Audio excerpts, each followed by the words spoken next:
ஆண்டவரும் பரமரட்சகருமான இயேசுவின் நாமத்திலே அன்பின் வாழ்த்துதலையும் நன்றியையும் இந்த மாலை வேளையில் தெரிவித்துக் கொள்கிறேன். கர்த்தர் நல்லவர், அவருடைய கிருபை என்றும் உள்ளது. நாளில் கூட என்னோடு எடுத்துக் கொள்கிறேன். பிலிப்பியரின் நிருபம் அதனுடைய 4வது அதிகாரம் 12வது வசனம். ஒரு வசனம் பிலிப்பியர் 4:12. தாழ்ந்திருக்கும் எனக்கு தெரியும், வாழ்ந்திருக்கும் எனக்கு தெரியும், எவ்விடத்திலும் எல்லாவற்றிலும் திருப்தியாக இருக்கவும், பட்டினியாக இருக்கவும், பரிபூர்ணம் அடையவும், குறைவுபடவும் போதிக்கப்பட்டேன். நாம் ஜெபிப்போம். நல்ல தகப்பனே, உம்மை ஸ்தோத்திரிக்கிறோம். இயேசுவின் நாமத்திலே உம்மை சமர்ப்பித்துக் கொள்கிறோம். சகல பிரஸ்தாபத்தை பார்க்கிறோம். உடைய வார்த்தை மகிமையுள்ளது சொல்லிடப்பா. இந்த வார்த்தைகளை கொண்டு எங்களோடு நீங்கள் பேசுங்க. எந்த விதமான மாம்ச காரியங்களும் எங்களுக்குள்ளே எழும்பாதபடிக்கு எங்களை வழிநடத்தும்படியாக என்று சொல்லிக்கிறோம். ஒரு உன்னத கடமையோடு மீட்பரின் நாமத்தை கேட்கிறோம். ஜீவனோட நல்ல பிதாவே. தாழ்ந்திருக்கவும் எனக்கு தெரியும், வாழ்ந்திருக்கவும் எனக்கு தெரியும், எவ்விடத்திலும் எல்லாவற்றிலும் திருப்தியாக இருக்கவும், பட்டினியாக இருக்கவும், பரிபூர்ணம் அடைவில் குறைவுபடவும் போதிக்கப்பட்டேன் என்று அப்போஸ்தலனாகிய பவுல் பிலிப்பு நிருபத்துக்கு எழுதுகிற ஒரு வார்த்தை. ஒரு ஆமென் சொல்லுங்க. அப்ப இந்த காரியத்திலிருந்து வேதத்திலே அநேக காரியங்களை தேவன் நமக்கு கற்றுத்தருகிறார். இங்க என்ன காரியத்தை கற்றுத்தரார்னா, அதனுடைய 4வது அதிகாரம் 16வது வசனத்துல நீங்க பாத்தீங்கன்னா, எனக்கு குறைச்சல்னா நான் இப்படி சொல்லுகிறது இல்லை, ஏனெனில் நான் எந்த நிலைமையில் இருந்தாலும் மனரம்யமா இருக்க கற்றுக்கொண்டேன். என்னுடைய செய்தியின் தலைப்பு மனரம்யம். ஆமென், அல்லேலூயா. மனரம்யம் அப்படின்னா ஒரு முழுமையாக பரிபூரணம் அடையும்படிக்கு, ஒரு தனிப்பட்ட மனுஷன் பரிபூரணம் அடையும்படிக்கு, திருப்தியா இருக்கும்படிக்கு, இருக்கிறதுல மனரம்யமா இருக்க தேவனுடைய பிள்ளைகளாகிய நீங்களும் நானும் அதிலே கற்றுக்கொள்ள வேண்டும். அதில் என்ன பண்ணும், பிரயாணப்பட வேண்டும் என்பது தேவனுடைய சித்தமாக இருக்கிறது. அப்போஸ்தலனாகிய பவுல் அதை அனுபவித்து இந்த பிலிப்பியர் நிருபத்திலே நமக்கு எழுதி கொடுத்திருக்கிறார். அப்ப எந்த ஒரு சூழ்நிலையிலும் நாம் என்ன பண்ணணும், பரிபூரணமா இருப்பதற்கு நாம் மனரம்யத்தை என்ன பண்ணணும், நம்மளுடைய வாழ்க்கையிலே அபியாசப்படுத்த வேண்டும். இன்றைக்கு மனரம்யம் என்ற வார்த்தை அநேகருக்கு இல்லை. கிறிஸ்தவர்கள் என்று சொல்லக்கூடிய அநேகருக்கு இன்றைக்கு மனரம்யம் இல்லை. எதிலெல்லாம் மனரம்யம் வேண்டும் என்பதை குறித்து நான் உங்களிடத்துல ஒரு 3 காரியத்தை குறித்து நான் சொல்லி நான் முடிக்கிறேன். ஒன்று, அங்கலாய்ப்பிலே மனரம்யம். அநேக காரியத்துக்கு இந்த உலகத்திலே நாம் அங்கலாய்ப்பு கற்றுக் கொண்டிருக்கிறோம். அதிலே ஆண்டவர் நமக்கு மனரம்யத்தை கற்றுக் கொடுக்கிறார். ஒரு ஆமென் சொல்லுங்க. Point number 2, அலட்சியத்திலே மனரம்யம். ஒரு ஆமென் சொல்லுங்க. எப்பெல்லாம் நம்ம அலட்சியப்படுகிறோமோ, அலட்சியத்துல நாம அலட்சியப்படுத்துகிற காரியம் இல்லை, நம்மை எப்பொழுதெல்லாம் அலட்சியப்படுத்துகிறார்களோ, நாம் மற்றவர்கள் மூலியமா எப்பெல்லாம் அலட்சியப்படுத்தப்படுகிறோமோ அப்பொழுதெல்லாம் நாம் தேவ பிள்ளைகள் மனரம்யமா இருக்க கற்றுக்கொள்ள வேண்டும். ஒரு ஆமென் சொல்லுங்க. 3வது ஒரு காரியம், அழிவிலே மனரம்யம் இருக்க வேண்டும். ஒரு ஆமென் சொல்லுங்க. எப்பொழுதெல்லாம் நம் அழிவுக்கு நேராய் நம்மளுடைய சூழ்நிலைகள் போய்கொண்டிருக்கிறதோ, எந்த ஒரு சாத்தியமும் இல்லை, அது ஜீவனா இருக்கலாம், வாழ்வாதாரமா இருக்கலாம், பொருளாதாரமா இருக்கலாம், எந்த சூழ்நிலையும் நாம் அழிவுக்கு கடந்து போகிற சூழ்நிலை நமக்கு நல்லா தெரியும். நம்ம வீட்டுல சாப்பாட்டுக்கே கஷ்டமான ஒரு சூழ்நிலை இருக்கும், ரேஷன் சாப்பாடு கூட இல்லாத சூழ்நிலை இருக்கும். ஆனாலும் அந்த சூழ்நிலையில் நாம் மனரம்யமா இருக்க பழகிக்கொள்ள வேண்டும். இதுதான் அப்போஸ்தலனாகிய பவுல் அவருடைய வாழ்க்கையில அனுபவித்து எழுதுகிறார். ஒரு ஆமென் சொல்றாங்க. அப்போஸ்தலனாகிய பவுலை போல ஒரு பெரிய ஒரு ஐஸ்வர்யவான் அந்த நாட்களிலே இல்லை. வேதம் சொல்கிறது, நான் சொல்லல, வேதம் சொல்கிறது. கப்பலுக்கு அதிபதியாக இருந்தார். எத்தனையோ ஐஸ்வர்ய காரியத்திற்கு அவர் என்ன பண்ணாரு, அதிபதியாக இருந்தார். அப்படிப்பட்ட பவுல் எல்லாவற்றையும் பிலிப்பியர் 3வது அதிகாரத்தை நீங்க ஃபுல்லா படிச்சு பார்த்தீங்கன்னா, அவர் நிறைய சாட்சிகளை குறித்து பேசிட்டே வர்றாரு. எல்லாவற்றையும் நான் வந்து என்ன பண்ணேன், எல்லா காரியத்திலும் நான் என்ன பண்ணேன், முழுமையடைய, பரிபூர்ணம் அடைய ஆண்டவர் என்னை எல்லாம் இப்படிதான் பழகிவிட்டார் என்ற காரியத்தை குறித்து பிலிப்பியர் 3வது அதிகாரத்தில் சொல்லிக்கொண்டே சாட்சியாய் சொல்லிக்கொண்டே வருகிறார். ஆனால் எப்படியோ இருந்த பவுலை கர்த்தர் மாற்றுவாரானால் உங்களையும் என்னை மாற்ற கர்த்தர் கூர்மான தேவனாய் இருக்கிறார். ஆமென் சொல்ல பார்க்கலாம். அப்ப முதலாவது ஒரு காரியத்துல என்ன அங்கலாய்ப்பிலே நாம் என்ன பண்ண வேண்டும்?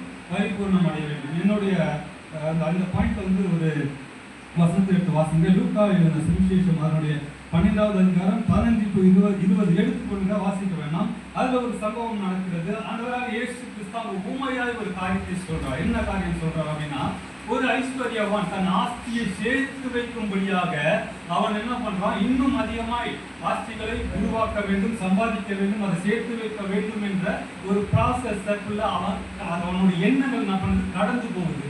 அப்ப கடந்து போகும்போது ஆண்டவர் அங்க ஒரு காரியத்தை என்ன சொல்றாருன்னா, இந்த உலகத்துக்கு உண்டான காரியத்தை சேர்த்து வைப்பது அது என்ன பண்ணாது? உன்னை மனரம்யத்துக்குள்ளே கொண்டு போகாது. என்னன்னா, இந்த உலகத்தை நான் படைத்தேன். அங்கதான் ஒரு விசேஷத்தை ஒரு காரியத்தை ஆண்டவர் என்ன கொண்டிருக்கிறார்? காலத்தை என்னன்னு நீ பாரு, வானத்து பறவையை பற்றி என்ன பாரு, அது நூற்பதும் இல்லை, அறுபதும் இல்லை, அதனுடைய தேவைகளை நான் என்ன பண்றேன்? போஷிக்கிறேன். இன்றைக்கு 5 அறிவு ஜீவனையே ஆண்டவர் போஷிப்பார் என்று சொன்னால் 6 அறிவு என்று சொல்லிக் கொள்கிற நம்மை ஆண்டவர் போஷிப்பார் அல்ல. ஏன்னா நாம் விசேஷமா ஆண்டவருடைய கரத்தில் என்ன பண்ணோம்? படைக்கப்பட்டிருக்கிறோம், உருவாக்கப்பட்டிருக்கிறோம். ஆண்டவர் அவருடைய ஜீவ சுவாசத்தை நம்மளுடைய நாசியிலே ஊதி நமக்கு ஜீவ ஆத்மாவை என்ன பண்ணாரு? கொடுத்தார். ஒரு ஆமென் சொல்லுங்க. அப்ப ஆண்டவர் அப்படி விசேஷமாய் படைத்த உங்களையும் என்னையும் எப்பொழுதும் எந்த சூழ்நிலையும் அவர் என்ன பண்றது? கைவிடுகிறது இல்ல. ஆனால் நாம் அவரை மறந்து மறுதலித்து மனரம்யத்தை விட்டு விலகி வாழ்ந்து கொண்டிருக்கிறோம். ராமன் சொல்லுங்க. உங்களுக்குள்ளே ஒரு இந்தியத்துல கொஸ்டின் போட்டுங்க. யாரும் எதுவும் நீங்க வந்து கையெல்லாம் தூக்க வேணாம். ஆனா எத்தனை பேர் நம்ம மனரம்யமா இருக்கோம்? எப்பனாச்சும் ஒரு சூழ்நிலை நம்மளுடைய தேவைகள் சந்திக்கப்படவில்லை அப்படின்னா நம்மள மாதிரி குழம்புற ஆளு வேற யாருமே கிடையாது. ராமன் சொல்லுங்க. நான் என்ன சொல்லிட்டு இருக்கேன்? ராமன் சொல்லுங்க. அப்ப எப்பொழுதெல்லாம் நாம் ஆண்டவருடைய நாமத்தை தூஷிக்கிறோம் அப்படின்னா, எப்பொழுதெல்லாம் ஆண்டவருக்கு விரோதமா நாம் புலம்புகிறோமோ அப்பெல்லாம் ஆண்டவர் நாமத்தை நம்ம தூஷிக்கிறோம். மனரம்யமா இருப்பதற்கு நமக்கு என்ன பண்ண மாட்டேங்குது? முடிய மாட்டேங்குது. இன்னொரு ஒரு சம்பவத்தை மத்தேயு சுவிசேஷம் 19வது அதிகாரத்துல அங்க ஒரு வாலிபனை குறித்து ஆண்டவர் சொல்றாரு.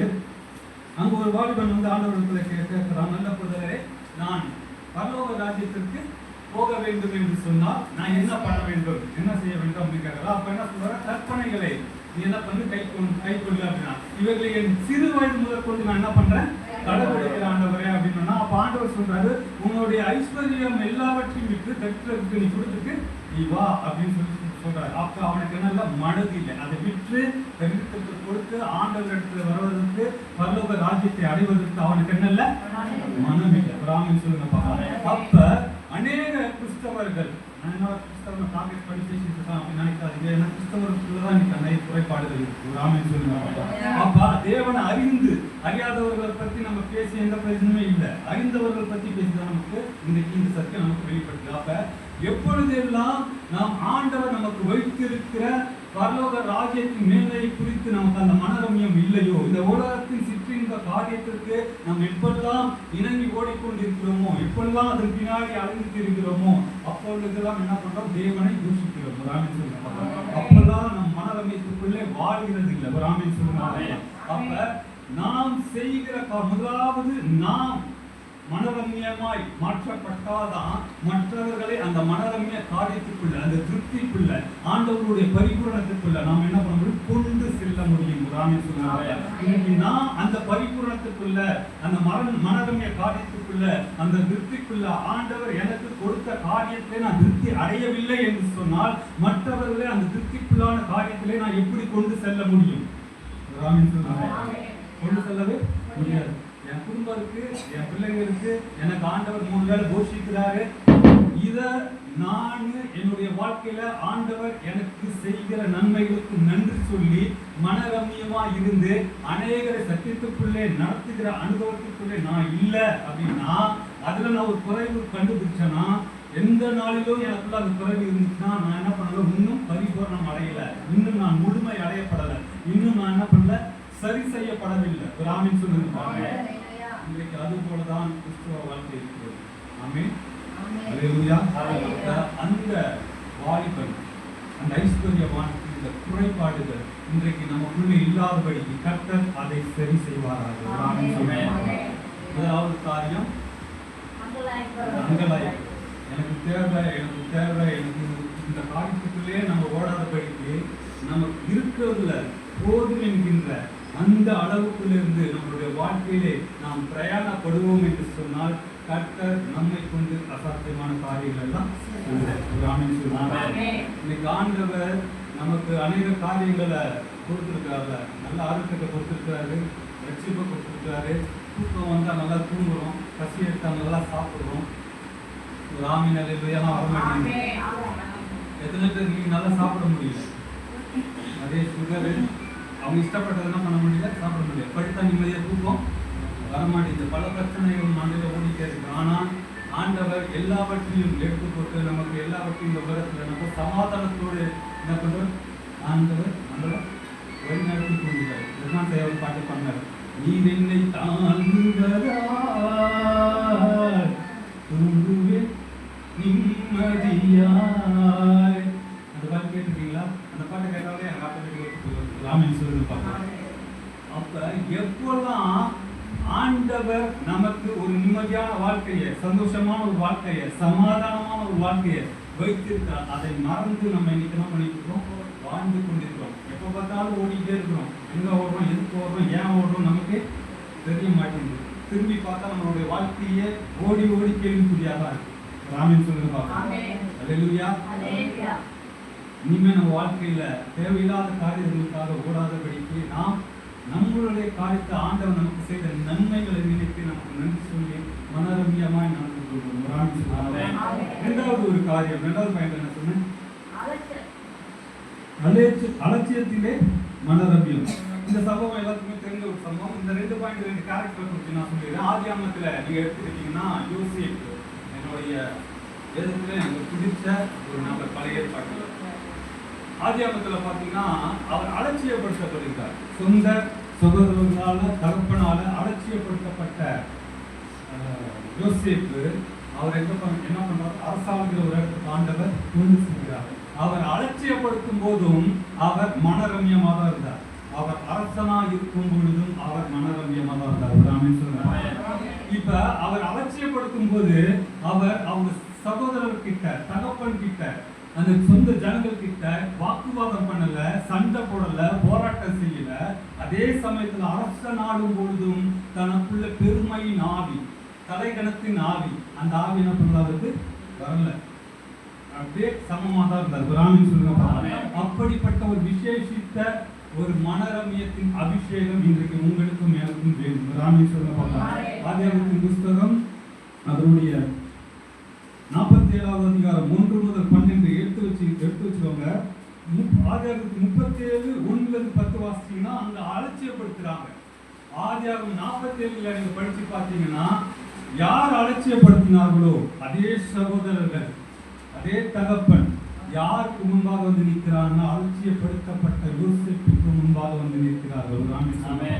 யோசேப்பு பார்வோன் இடத்துல கொண்டு சென்று அறிமுகப்படுத்துகிறார். பார்வோனின் கண்களில் தேவன் கிருபை செய்யாத காரியங்கள் வாய்க்கப்பட்டது. அப்ப அதே சகோதரர்களுக்கு அந்த இடத்துல எங்க செழிப்பான நகரம் அந்த ஊர்ல இருக்கோ அந்த நகரத்தை கொண்டு போய் சகோதரர்கள் என்ன பண்ண அவங்க இங்க மேய்ப்பர்களா இருக்கட்டும். எகிப்துல பாரம்பரியத்துல ஒரு பழக்கம் வழக்கம் உண்டு. என்னன்னா மேய்ப்பர்களுக்கும் எகிப்தியர்களுக்கும் ஒன்றோடு ஒன்று ஒட்ட மாட்டாங்க, பிணைக்க மாட்டாங்க. ஏன்னா மேய்ப்பர்களை பார்த்தா அவங்க அருவருப்பு பண்ணுவாங்க, பந்தி இருக்க மாட்டாங்க. எப்படி யூத கலாச்சாரத்தின் ஒரு பழக்க வழக்கம் இருக்குதோ அது போல எகிப்தின் பழக்க வழக்கு ஒரு கலாச்சாரத்தை என்னன்னா மேய்ப்பர்களோட அவங்க இன்னைக்கு என்ன பண்ண மாட்டாங்க, மிங்கில் ஆக மாட்டாங்க. ஆனா அப்படிப்பட்ட மேய்ப்பனின் வழியாய் வந்த யோசேப்பை கர்த்தர் எகிப்து தேசத்திலே அரசனாய் மாற்றினார். காரணம் என்ன? அவருக்குள்ள இருந்த மனரம்யம். ஒரு ஆமென் சொல்லுங்க. இன்றைக்கு அப்படிப்பட்ட ஒரு மனரம்யம் நம்மளோட சூழலை இதுக்கு முன்பாக எப்படி வேணா இருக்கலாம், இப்போ எப்படி வேணா இருக்கலாம், இனி ஒரு நாட்களிலே எப்படி வேணா இருக்கலாம். எப்பொழுது நாம் ஆரம்பத்திலே எப்படிப்பட்ட மனநிலையில இருந்தோமோ அதே மனநிலையில நாம் மறுக்கும் பொழுதும் இருந்தோம் என்றால் அது நலமாயிருக்கும். அதுக்கு பேர் தான் மனரம்யம். திருப்தி அடையணும், எல்லாத்துலேயும் திருப்தி அடையணும், குறைவிலையும் திருப்தி அடையணும், வளர்ச்சியிலையும் திருப்தி அடையணும், சமானி ஒரு மிடில் இருக்கும்போது திருப்தி அடையணும். இப்படி புரியுற மாதிரி சொல்லணும்னா ஸ்டார் ஹோட்டல்லையும் சாப்பிடணும், மல்டி குஷன்லையும் சாப்பிடணும், கையேந்தி பவன்லையும் சாப்பிடணும். புரியுற மாதிரி சொன்னா இப்படிதான் சொல்ல முடியும். ஒரு ஆளுன்னு சொல்லுங்க பாருங்க.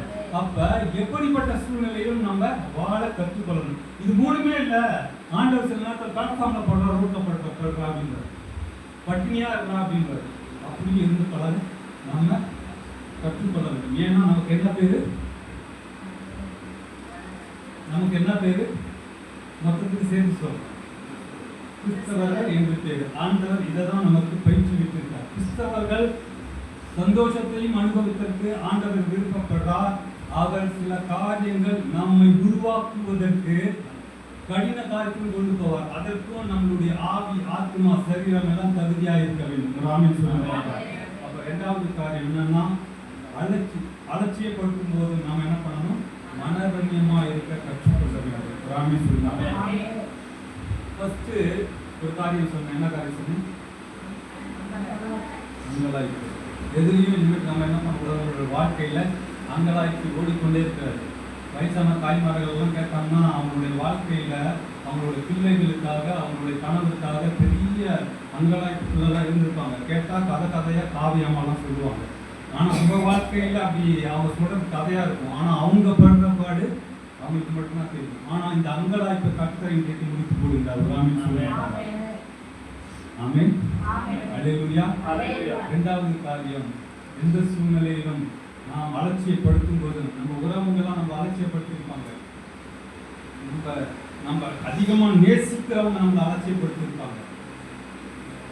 ஆமென் சொல்லுங்க. நம்ம பிள்ளைகள் நம்மளை அலட்சியப்படுத்திருப்பாங்க.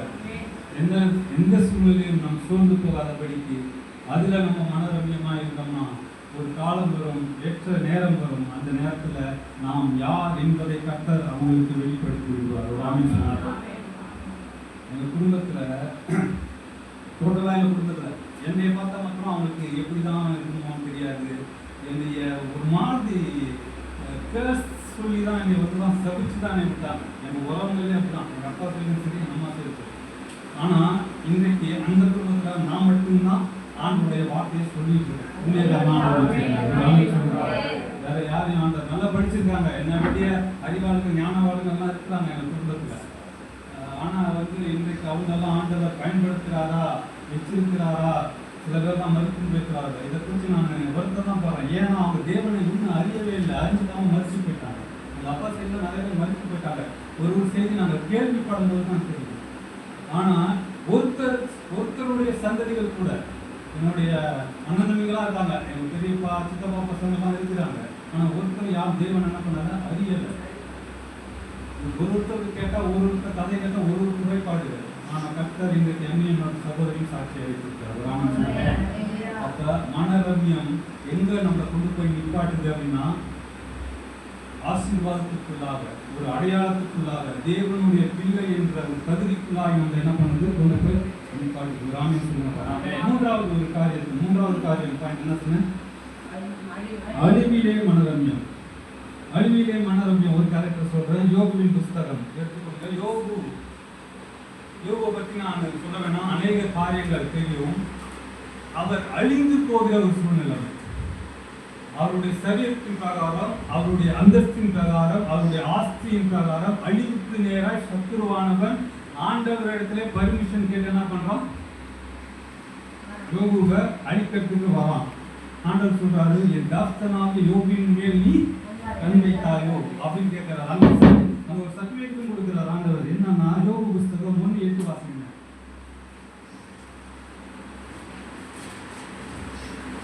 கர்த்தர் சாத்தானை நோக்கி, என் தாசனாகிய யோபின் மேல் கவனம் வைத்தாயோ, உத்தமனும் சன்மார்க்கனும் தேவனுக்கு பயந்து பொல்லாப்பும் விலகுமான அவனைப் போல பூமியில் ஒருவனும் இல்லை என்றார். உத்தமனும் சன்மார்க்கனும் பொல்லாப்புக்கு விலகுவனும் யோபுவை போல உத்தமன் ஒருவன் என்ற பூமியில இல்லைன்றாரு.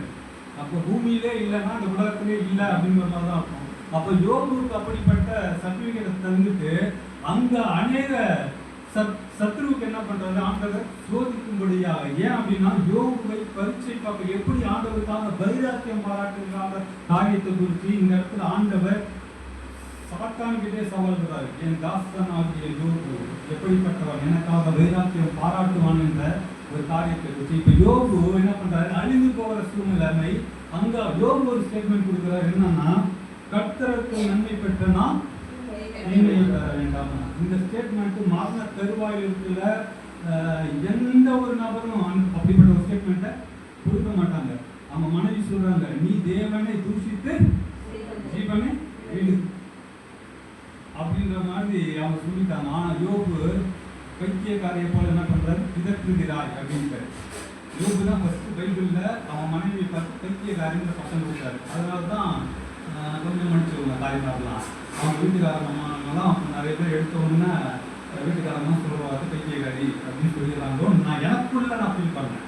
மற்றவங்க சொல்றாங்க நான் சொல்லல, பைத்தியக்காரி போல பிதற்றுகிறாய் அப்படின்ற நான் இதை வச்சு நான் யோசிச்சேன். ஆமென். அப்ப என்ன காரியம் இங்க சொல்லப்படுகிறது அப்படின்னா, கர்த்தரிடத்தில் நன்மை பெற்றனா தீமை பெற வேண்டாம். அப்ப ஆண்டவர் எந்த சூழ்நிலையிலும் நமக்கு எப்படிப்பட்ட காரியத்திலும் நாம் என்ன பண்ண மாட்டார், கைவிட மாட்டார் என்பதை யோபு நன்றாய் அறிந்து வைத்திருந்தார். ஒரு ஆமென் சொல்லுங்க. இப்படி அந்த ஒரு மன ரம்யம், ஆண்டவரை பற்றின புரிதல், ஆண்டவரை பற்றிய ஒரு நடத்துதல் அவருக்குள்ள இருந்ததுனாலதான் அப்படி ஒரு ஸ்டேட்மெண்ட்டை யோபு சொல்கிறார். ஒரு ஆமென் சொல்லுங்க. இந்த காரியத்தோடு கூட இப்ப யோபுக்கே ஒரு பெரிய பிரச்சனை. அந்த பிரச்சனைல என்ன அவருடைய சிறையிருப்பு திரும்பிச்சுன்னா, இன்னொரு நபருக்காக ஜெபம் பண்றார். தன் சிநேகிதனுக்காக அவர் ஜெபம் செய்யும்போது யோபுவின் சிறையிருப்பு மாறினது. ஒரு ஆமென் சொல்லுங்க.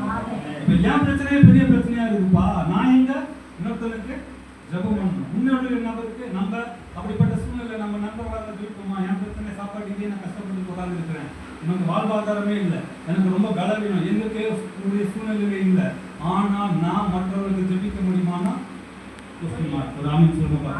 ஆனால் நான் ஜெபிக்கும் பொழுது என் பிரச்சனையிலும் என் சூழ்நிலையில் நான் மற்றவர்களுக்காய் மனரம்யமா இருந்து ஆண்டவருக்காய் எழும்பி செயல்படும் பொழுது கர்த்தர் நம்முடைய சிறையிருப்பை மாற்றிப்பார். ஒரு ஆமென் சொல்லுங்க. எனக்கு எத்தனை பேருக்கு இந்த சத்தியம் புரிஞ்சிருக்கு அப்படின்னு எனக்கு தெரியல. ஆனா ஒரு விஷயம் நான் சொல்றேன், எப்பொழுதெல்லாம் நமக்கு சோர்வு வரும்பொழுது, எப்பொழுதெல்லாம் நான் தனிமைப்படும் பொழுது, எப்பொழுதெல்லாம் நாம் மனுஷர்களால் கைவிடப்படும் பொழுது, அப்பொழுதெல்லாம் நமக்குள்ளே அந்த மன ரம்யம் அப்படி இருந்துச்சுன்னா, ஒன்று நம் திருப்திக்குள்ளாக இருக்கும்பொழுது பரிபூரணம் அடைவோம். ஆமென் சொல்லுங்க. இன்னொரு பிராக்டிக்கலா ஒரு விஷயம் சொல்லணும்னா, நம்மளை பார்த்து நீ தான் ஒரு பெரிய மனுஷியா பெரிய மனுஷனா கேட்டாங்கன்னா யாருக்கும் அப்போ இந்த மனரம்யம் தான் செயல்படும். ஒரு ஆமென் சொல்லுங்க. வீட்டில் சின்ன பசங்க நம்மளை பார்த்து சண்டை போட்டாங்கன்னா நாமும் சரிக்கு சரி மல்லு கட்டிட்டு நின்னோம்னா நாம பெரிய மனுஷங்களா பெரிய மனுஷியான்றது கேள்வி நம்ம தான் போடுவோம். ஒரு ஆமென் சொல்லுங்க பார்க்கலாம். அப்ப அந்த மனரம்யம் எதை நோக்கி நம்ம செயல்படுத்துகிறது அப்படின்னா, நாம் பெருந்தன்மைக்குரியவர்கள் அப்படின்ற ஒரு காரியத்துக்குள்ள செயல்படுத்துகிறது.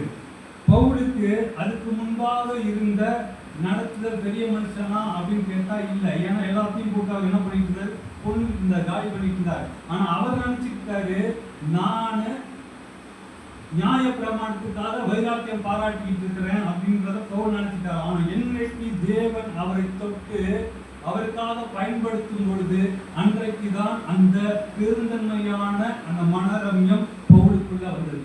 இப்ப புரியுது. அது வரைக்கும் பவுலுடைய பேர்ல இருந்துட்டு சரித்திரத்தை என்ன பண்ணாரு, இடம் பிடிச்சிருக்காரு. ஆனா எப்ப அவரு ட்ராக் மாறுச்சோ, எப்ப அவர் சவுலா இருந்து பவுலாய் மாற்றப்பட்டாரோ, அந்த அபிஷேகம் அவருக்குள்ள வந்ததோ, அப்பொழுதுதான் பவுலுக்குள்ள ஒரு விசேஷித்த ஒரு அபிஷேகம், விசேஷித்த ஒரு ஞானம், விசேஷித்த ஒரு ஊழியம் கர்த்தர் அவருக்கு கொடுத்தார். ஒரு ஆமென் சொன்னாங்க. இன்றைக்கு நம்மளுடைய வாழ்க்கையில நமக்குள்ள இருக்கிற குறைவுகள் எல்லாம் நிவர்த்தி ஆக வேண்டும், நமக்குள்ள ஒரு பெருந்தன்மை உண்டாக்கப்பட வேண்டும், நமக்குள்ள ஒரு ஆசீர்வாதம் வரணும், நமக்குள்ள மன ரம்யம் வரணும் அப்படின்னா நாம் நம்மை சரி செய்து கொள்ள வேண்டும். ராமே சொல்லுங்க. முதலாவது அங்கலாய்க்க கூடாது. இரண்டாவது நம்மளுடைய நம்மளை அலட்சியப்படுத்தினாலும் நம்ம என்ன பண்ணணும், அதுல மனரம்யமா இருக்கணும்.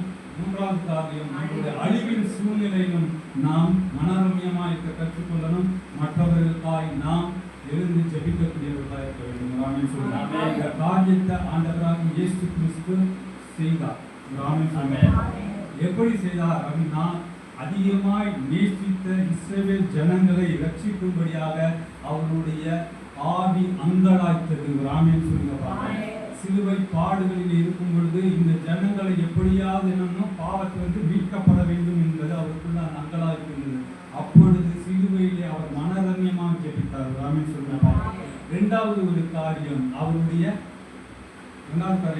அலட்சியப்படுத்துவார். சொந்த ஜனங்களா, யூதர்களா, இஸ்ரவேல் ஜனங்களா அவர் அலட்சியப்படும் பொழுது அவர் மனரம்யமா இருந்தார். மூன்றாவது ஒரு காரியம், அவர் அழிவுக்குள்ளா இருக்கும் பொழுது, சிலுவையில் அறையப்படும் பொழுது அவர் என்ன சொன்னாரு, நீங்க எனக்காக அழகன்னா உங்களுக்காகவும் அப்ப அந்த மனரம்யத்தை ஆண்டவர் கற்றுக் கொடுத்தார். மூன்று காரியத்தையும் அவர் சிலுவையில் செய்து கொடுத்தார். பழைய ஏற்பாட்டின் சாயல் புதிய ஏற்பாட்டில் கிறிஸ்துவின் சாயலால் பிரதிபலித்தது. ராமன் சொல்லுவார்.